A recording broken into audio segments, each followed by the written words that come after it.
Welcome to the Waltham Park New Testament Church of God, where faith and sustainability come together in a powerful way. This church has embraced the power of the sun to reduce their carbon footprint and lower electricity costs. The church's leadership, as well as the members, are thrilled with the solar panels installed on their rooftop. This switch to renewable energy saves them thousands of dollars on electricity bills and aligns with their values of stewardship and care for the environment. Here, the church recognizes its responsibility to be good stewards of God's creation and is committed to doing its part in the fight against climate change. The solar panel system, which was constructed under the leadership of project manager Fabian Taylor, generates enough electricity to annually cover a significant portion of the church's energy needs. As a result, this reduction in energy consumption benefits the church's bottom line and contributes to a cleaner, healthier environment for the community. The installation of the panels are also significant as it represents a journey of the church's unity and how people are capable of pooling efforts to fight against the mass use of oils and gases which are dangerous to our environment, contributing the most to greenhouse emissions. Likewise, this is a win-win situation as the church not only helps the environment but are also using funds which were once allocated to high electricity bills to now serve the church community in various ways. It's basically you plug it into the sun, That's what solar energy is. You actually take your electronic devices and plug it directly into the sun. So, yes, there are legal equipment that will convert solar energy into electrical energy, and that's where the inverter comes in. That's where the charge controller comes in. So it is simple. Sun, plug into it, and in doing that, there's a legal equipment called an inverter that converts that solar energy into electrical energy. Waltham Park New Testament Church of God is therefore an example for many other Caribbean churches to follow as they stand resolute in their decision to contribute to the fight against climate change.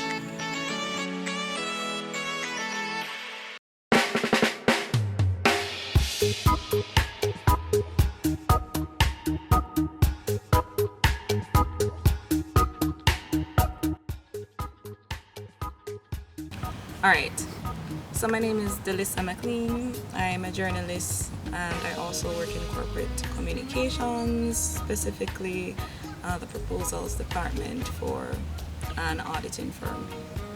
Interesting.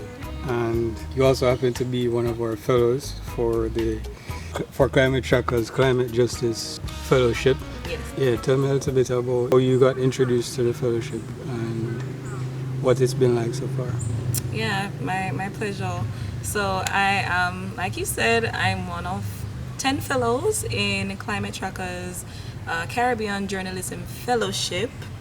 It's really just such an awesome experience. I was just, scrolling through my status one night, not really looking for anything, but then I saw this position being advertised, or the fellowship being advertised rather, and I was like, this is something that I think I'm interested in. This is something I'd like to learn more about. So I reached out to the person who had it posted and they gave me a little bit of information.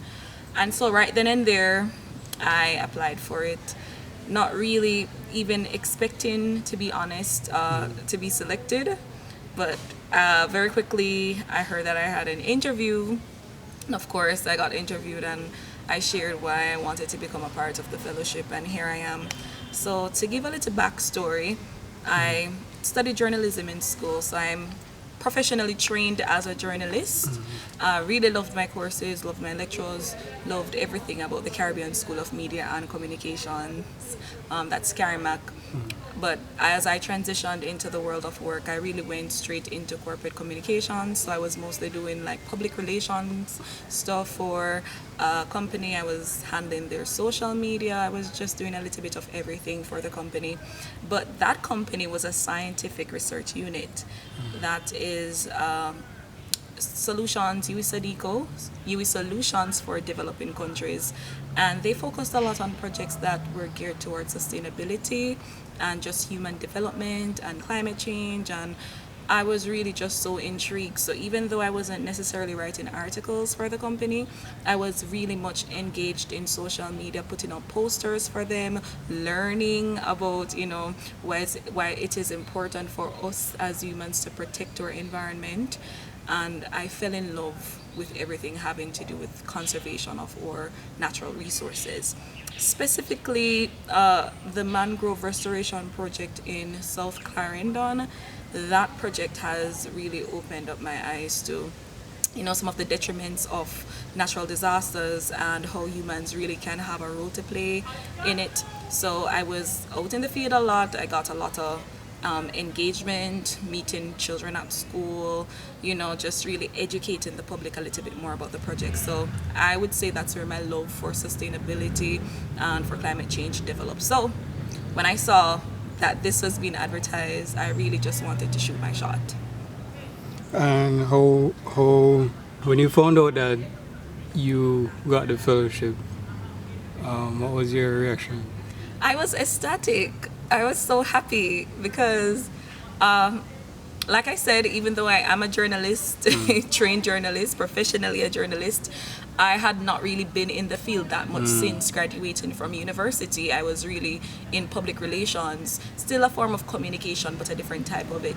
But journalism is truly where my heart is. That's what I've always been passionate about. If you asked me like 5 years ago what I wanted to be when I grew up, it would have been, I want to be a journalist, So I always knew that I was meant to be telling stories and helping to share different narratives. So when I heard that I was selected to represent Jamaica in cycle 3, I was blown away by it. At first, I was so shocked that I didn't even really share the news with anybody.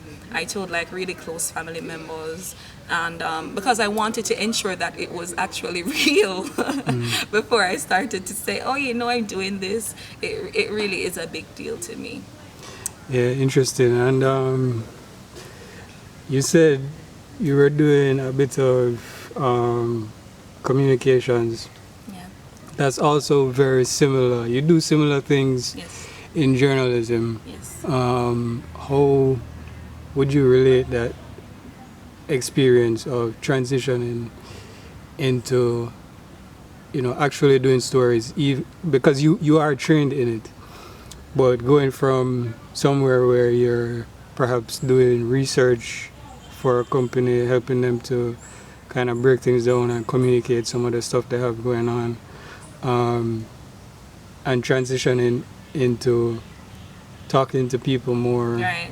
and telling some of their stories? Well, I think that's a pretty good question. And I think it was a bit easy, not super easy, but it felt very natural for me. I think the disciplines are so interlinked or intertwined that even though the format changes, the message never really changes. What you're trying to bring across, knowing your audience, knowing what works for certain people, what necessarily won't work. So while I was, while I served as a communications officer, I really had to know, my target audience. I really did have to do research in my social media posts and so on. So it still transitioned into writing articles. And might I add that even though I was not, in journalism for a while, I was still doing a lot of writing because that's where my strong suit is. You have television, you have radio, everyone has their preference. I've always loved writing. So I used to still do a lot of writing, whether it was for personal projects or it was projects related to my church, projects for my friends, writing essays, stuff like that. So it wasn't very hard to transition from being a communications officer going back into, journalism, it just meant that I had to know my audience. One, I had to know what was maybe culturally acceptable. I'm writing for Jamaica, I'm writing stories that really would impact Jamaicans. So understanding the audience that you're working with and really just trying to bring forth something that is worthwhile, worth reading. So that was where my head was at. Interesting. So now you've kind of dipped your foot into the climate change journalism space. The place you previously worked, you did a lot of, as you said, research. So you're a little bit familiar with the space. But going over to reporting on some of this stuff, what impression would you say is left with you about the space? You know, even having to go around speaking to some of the people, seeing some of this stuff, because it is different when you're reading the stuff as opposed to field reporting, which I always recommend for journalists, because you being at the desk is one thing. Right. When you go out there and see it with your eyes and kind of people they talk to you and you can kind of feel what they're feeling, it's a bit different. So what impression would you say is left on you? One, about what people are going through, how the climate is changing, but also about the reporting space there. Yeah, I agree that going into the field actually makes it a lot more personal. One thing that I note is that it even helps the writing experience, because you'll be typing up something, or you're on a specific point and then you remember how a person who was interviewed explained it, how it made them feel, so it brings a sort of personal element to it. What I also like about going to meet people, to interview people, is that it just helps you to understand their versions a little bit more.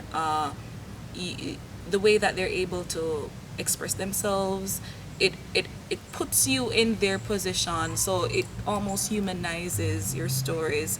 It gives you a little bit more passion, might I add, because you feel somehow responsible to ensure that what they have communicated to you is communicated to others in like manner. And so I took it as a form of having more responsibility once I went out into the field, just to ensure that these narratives were shared, and that at the end of the day, it's not just for readership, but it also makes an impact, or it has some form of change or some form of call to action.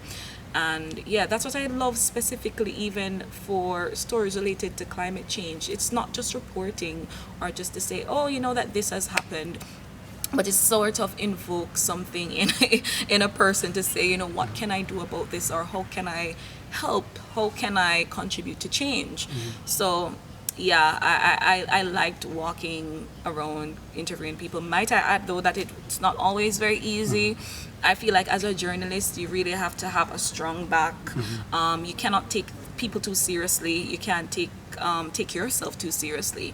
You'll probably see 10 people to interview, and maybe only one person out of that group of 10 wants to be interviewed by you, because I realize as well that not everyone is as open to sharing their stories, not because they don't want to, but there are various variables that can prevent someone from actually wanting to share. Sometimes it's a privacy thing too. Right, it's a privacy thing. It's wondering about where is this going? Where's my name going? Where's my information going? Do I really want people to know that I think this way, or that I'm experiencing this? So, like I said, it really is a lot of responsibility, and as a journalist, you just have to be very smart about how you navigate it. Yeah, interesting. Yeah. I mean, the journalist job itself is interesting, because you have to kind of listen to them. Right. As you said, kind of translate their stories. Right. You have to respect their stories as well. And it does kind of inspire you to want to share. Do you feel like being in the space more?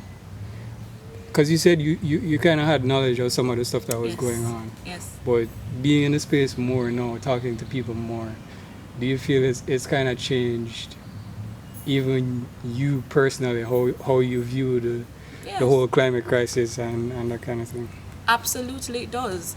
I think even as journalists, as much as we encourage objectivity, I think all of us have a little bias or preconceived notions going into any story.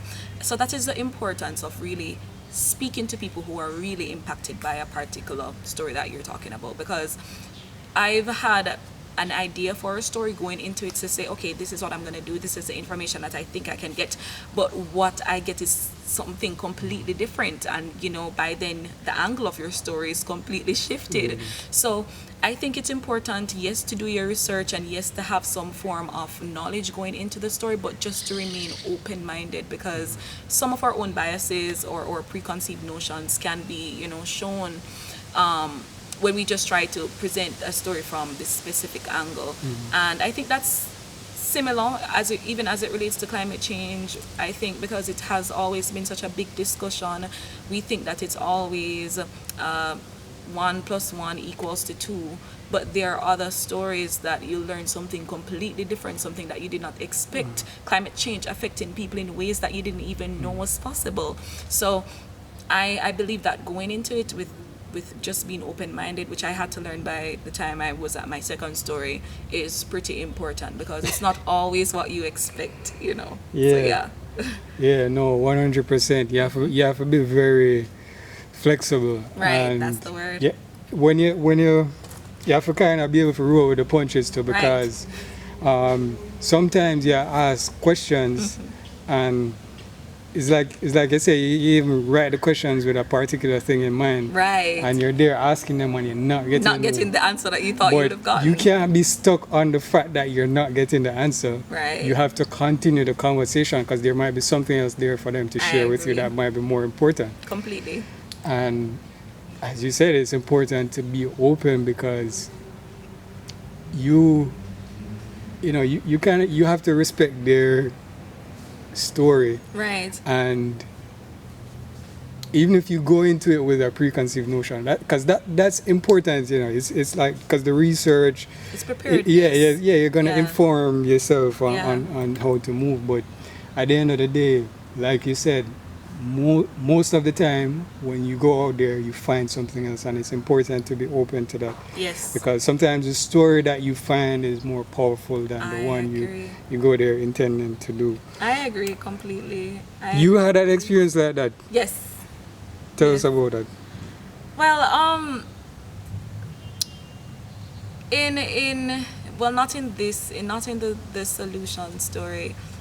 But I remember for the story that I explored, the cannabis industry, I was just expecting just to see it as a plant, to know that, okay, if the sun doesn't shine, then it doesn't grow.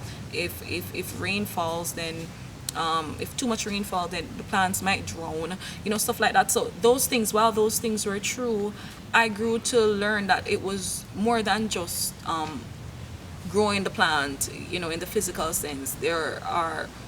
There's so much culture surrounding cannabis, and even implicating or having bearing on where it is farmed, where it is planted and reared and stuff like that. So I think I expected with that story just something very straightforward, but there were so many angles that presented itself, till there was a point where I was like, okay, now what do I do with all of this information? Which way do I go? Learning as well that human activity does have, we know, but to the specifics of learning that human activity does have a huge impact on the industry itself as it relates to farming. That to me, that just blew my mind. And so I believe that was one of the areas. Similarly, in the story that I did about, the higglers in Kingston in the Coronation Market, I expected just to report on them being hot and fatigued, but then and there I discovered that no, because of them being so hot and fatigued, that many of them were having mental issues. They were worried, they were stressed out, and that was really the essence of the story. So not necessarily about how hot the sun was, but what was the implication, or what was the social impact of the sun being so hot, which was really them having mental health issues as it relates to struggling with several areas of their lives because they weren't really reaping as much benefit from selling their crops as they previously would. So things like that. Yeah, interesting. I think reporting is like the ultimate on-the-fly job. Right. In a way, because you definitely have to be receptive to the story that you find when you get there. Right. This story that people have seen before, at the beginning of this episode, this video solution story, Right. tell us a little bit about how that came about. People might be interested in what struck you about that and what was your experience. I know you say sometimes you go in with an intention and you find out something else. What was it like this time with this story? Well, this story was pretty straightforward. That's the word I'd like to use for it. And I think a part of it was really intentional. For the solutions, I wanted to bring forth something that everyone could understand. So if it was presented to an 80-year-old or an 80-year-old, I wanted everyone to be able to comprehend and understand the story in essence. So I wanted to report on renewable energy because I think that that's something that's not really new, but something that is still not prevalent or widely practiced. Specifically solar energy. I wanted to show Jamaica that here we have something that others are using that's really has been proven to work. This that we hear so much about, there's so much information surrounding it, so much information surrounding how we can become a part of those who own these systems. I wanted to even use the story as a reminder to say sometimes it's not the very big things. You hear something, a term as big as climate change, and you immediately think about the hurricanes and the greenhouse gases and carbon dioxide and all of that stuff, which is important. But I wanted them to see that there are really simple solutions or simple ways in which we can, contribute to becoming a part of the solution for the climate issue that Jamaica and the Caribbean at large were facing. So I knew that I wanted to focus on some form of renewable energy, and I wanted to focus on solar energy. Then it really was down to, okay, but who will be telling this story? Is it going to be a regular man, a woman, a business, a company? And then, it hit me that, the church. And the reason why I chose to focus on a church for this story is because Jamaica and Christianity, goes back to a long history. I believe that most of our population are Christians, or if not have Christian beliefs. It's the main religion, I think. Right. So I knew that the church is influential. I know that the church is influential to the Jamaican society. So I wanted to present this story from the perspective of people who I knew would have influence on others, to say, okay, well, if the church is behind it, if the church is behind this, and if the church is pushing something like this, then it must be something good, so I went into it with that perspective, and I think, that was a good thing on my part, because just learning about their story and how they persevered to have this done, and how they together as a community wanted this change because of whatever issues they were facing, but how proud they are even now of this change that they have made, I think it was completely worth it. So that was really my head, in the decision process of this, of which story I would choose. Yeah, interesting. The energy stories are interesting because particularly here we literally live in a tropical region, so Exactly. we get so much more sun Exactly. than most other places, so Right. it really would be an ideal A simple thing. solution. But I think that because it's there's so much politics in it, Right. I think that even stories like yours that are about the smaller ways in which societies are transitioning are still key, because one, they inspire other people, Right. and two, they show the pockets of what the future could actually be Look like. like, yeah. Those little pockets is like, it remind me of even people who were doing who were like these small fans, these small solar fans and things like Right. that. I think those small things kind of give you a glimpse, because there is still a lot to, to be done with the transition in terms of Agreed. making the stuff more accessible Yeah, I to agree. people and cheaper. But sometimes you can kind of get a glimpse of what it could be with some of these, I guess, more accessible, more common items becoming more accessible, cheaper, Yeah. like easier to manufacture and that kind of Agreed. thing. Yeah. So I was looking at it from the perspective to say the church, leaders of the church, and the members of the church did a remarkable job, because they unified. They unified for one cause, and they were able to accomplish that. So I believe that they are an excellent example for the rest of us as Jamaicans, you know, having something that we can work towards for the betterment of our society, for the betterment of our environment, and just working together as a community.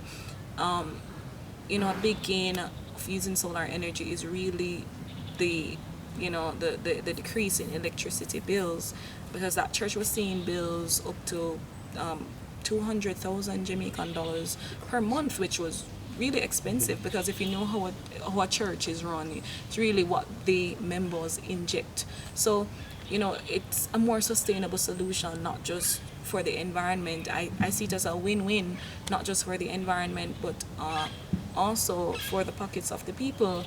And that's what people want to see and want to hear. They want to know that whenever something is implemented, it affects them or it impacts them holistically. You know, they want to see it better in several areas of their lives, and that's where I saw that solar energy was for Waltham Park. If I had not mentioned before, my study area was Waltham Park New Testament Church of God, and that is located at 65 Waltham Park Road in Kingston, Jamaica. So I think the main theme of this story, however, is just how a simple solution can yield big results. And you may say, okay, but one church, that's just one church. There's still a lot of oil and gases that goes up into the atmosphere because of the use of, you know, converting it to electricity. But I think it's still a step in the right direction, and that alone is worth mentioning. That alone is really remarkable. You know, it just takes one spark to get the fire going. That's what one song says. So we should not turn a blind eye or underestimate the small movement or movement, however small, of an organization, of a human, of a community in our fight against climate change. That's where it really starts. Yeah. Yeah, interesting. And you know, you see him more invested now. Yes. Can we look forward to more stories like this from you? Yes, definitely. I get excited each month. You know, the wheels in my head just keep turning because I'm so passionate. I've always had a love for, you know, environmental activism and how can I make an impact, how can I help to, you know, to create a change. But now being a part of the fellowship, I feel like I really have that responsibility. I feel like I'm on a mission. I feel like I need to. So I think that type of passion really fuels my energy into, you know, trying to see which area I'm really, really just so excited moving forward. I think the deeper I go into the fellowship, the closer I go to completing the fellowship, is the more I feel invested. I'm way too deep now. And if I wasn't an activist before, if I was not a full activist before, I know that this fellowship has changed my life. Interesting. And where can people find you to kind of keep up with some of these stories that you're telling? Okay, so in Jamaica, so my local readership in Jamaica is Loop News Jamaica. So if you want to read my articles, you can just head over to their pages and search my name, Delisa McLean, and you'll be able to find my climate justice stories. But you can also find my stories on Climate Tracker Caribbean's website, you should be able to see my name as well, learn a little bit more about me, see my newsletters, the stories that I've written so far, this particular story as well. You should be able to find my stories there. You could also follow Climate Tracker Caribbean on Instagram, on TikTok, on I think all the social media platforms, and you could also find my stories on my personal Instagram. That's _dar .lisa. Awesome. Thank you so much for your time. Thank you for having me.